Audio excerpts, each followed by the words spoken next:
জীবন খুবই ছোট।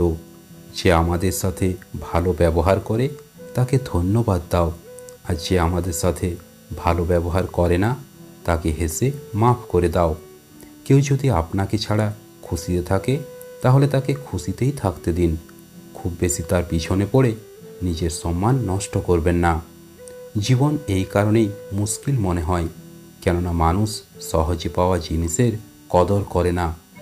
শব্দের শক্তির থেকে নীরবতা অনেক বেশি শক্তিশালী। সেই মানুষের শক্তির সঙ্গে কেউই মোকাবিলা করতে পারে না যার কাছে সহন শক্তি আছে। কোনো মানুষের স্বভাব পছন্দ না হলে আমরা বলে থাকি সে ভুল। প্রত্যেক আত্মাই অনেকবার জন্মগ্রহণ করে। প্রতি জন্মেই তাদের পরিবার আলাদা, পরিস্থিতি আলাদা, অনুভব আলাদা।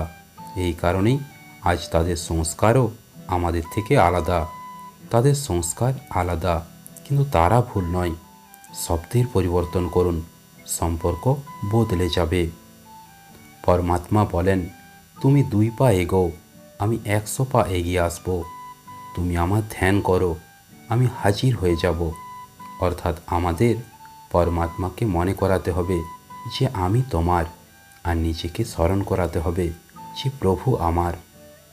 যোগ বা ধ্যানই কঠিন পরিস্থিতির সামনা করার শক্তি প্রদান করে, আর সেই কঠিন পরিস্থিতিকে দূর করার উপায়ও শেখায়। তাই আজ থেকে আমরা যেন সমস্ত কঠিন পরিস্থিতিকে যোগের সাহায্যে দূর করতে পারি।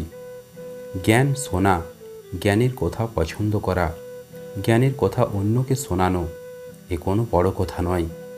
জ্ঞানকে নিজের জীবনে ধারণ করা, এ হলো বড় কথা।